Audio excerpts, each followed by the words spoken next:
Welcome everybody, to a journey through time.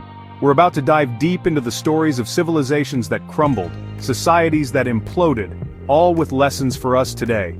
Think of it like a mirror reflecting back the patterns of human behavior, the good, the bad, and the ugly. So buckle up, because by the end of this, you'll see the world, and maybe even yourself a little differently. Let's get into it. Let's kick things off with a group called the Ad People.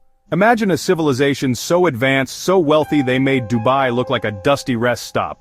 We're talking towering architecture, lush gardens, the whole 9 yards. But there was a catch.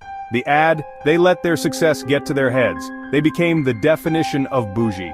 They forgot where their blessings came from, attributing their success to their own intellect and might. They scoffed at the prophets, denied the existence of a higher power. Sound familiar? This is a universal human flaw, right?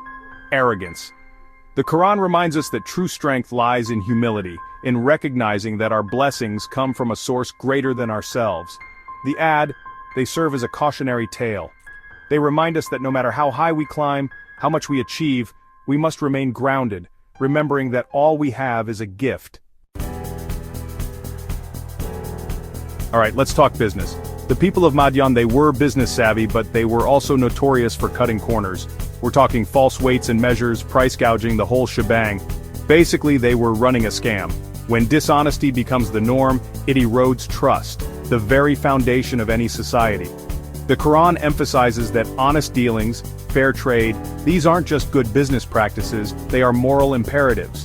When we operate with integrity, we create a ripple effect of positivity that benefits everyone. But when we choose the path of dishonesty, we create a toxic environment that ultimately leads to our own downfall. Okay folks, this next story is a tough one. We're talking about the people of Lut, and their story is a stark reminder that societies aren't just built on bricks and mortar, but on a foundation of moral values. The people of Lut, they went down a dark path, engaging in widespread immorality and corruption. The Quran condemns their actions not out of hate, but out of concern for the well-being of society. When a society normalizes harmful behavior, it creates a domino effect, leading to chaos and ultimately, its own destruction. When we start chipping away at those moral foundations, the whole structure becomes unstable. The story of the people of Lut is a reminder that our actions have consequences, not just for ourselves, but for the entire community. It's a call to uphold moral values, not because we're afraid of punishment, but because we understand that they are essential for a healthy, functioning society. Alright, let's talk about Prophet Nuh, or as some of you might know him, Noah, the Ark guy. But Noah's story isn't just about a flood, it's a story about the consequences of ignoring warnings, about the dangers of clinging to outdated ways. Imagine preaching a message of truth for years, decades even, only to be met with mockery and resistance. He warned his people to turn away from their wicked ways, to acknowledge the one true God, but they just doubled down on their idolatry, on their corrupt practices. They were so set in their ways, so blinded by tradition, that they couldn't see the writing on the wall, or in this case, on the ark. The Quran reminds us that true wisdom lies in being receptive to guidance, in being open to change even when it's uncomfortable. The story of Noah is a reminder that history has a funny way of repeating itself. Let's be real, folks. The world is full of bad bosses, but few compare to the Pharaoh of Moses' time. This guy was the epitome of a tyrant, a dictator who ruled with an iron fist and an inflated ego the size of a pyramid. He enslaved the Israelites, claiming divinity for himself. Talk about a god complex. But Pharaoh's story isn't just about one man's abuse of power. It's about the dangers of unchecked authority, the corrosive nature of oppression. The Quran emphasizes that true leadership isn't about dominance or control.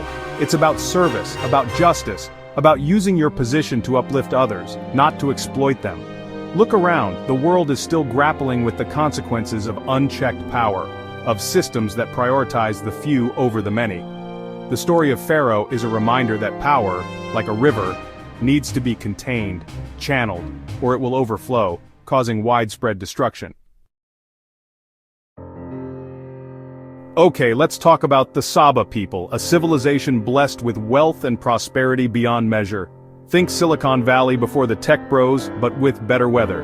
They had it all: fertile lands, advanced irrigation systems, you name it. But somewhere along the way they forgot to be grateful.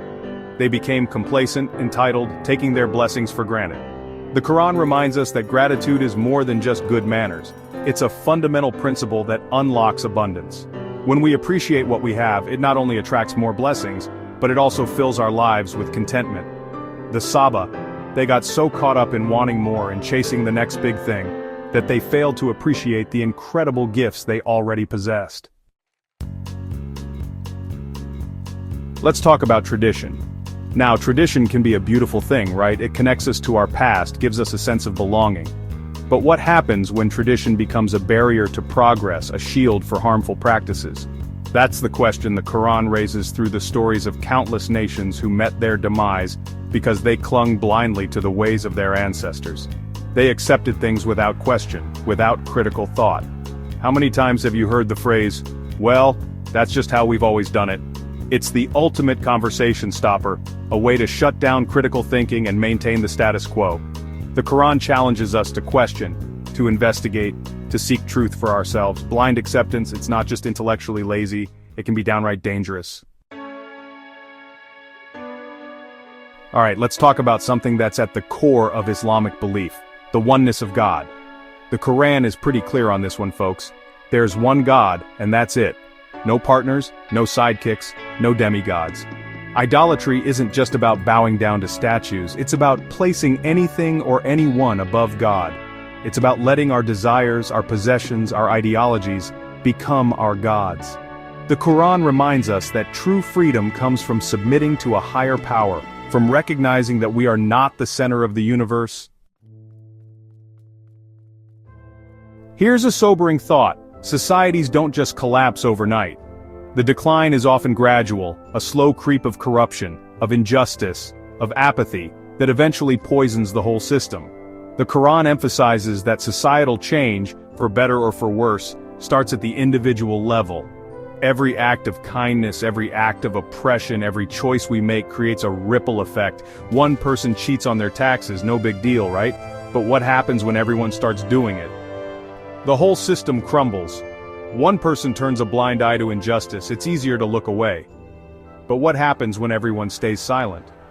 Oppression festers and grows. The Quran reminds us that we are not just individuals, we are part of a collective, and our actions have consequences that extend far beyond ourselves. Alright folks, let's address the elephant in the room: punishment. The Quran doesn't shy away from the fact that actions have consequences, that there is a system of divine justice at play. But it also emphasizes that God is merciful, that He gives us ample opportunities to course correct, to change our ways.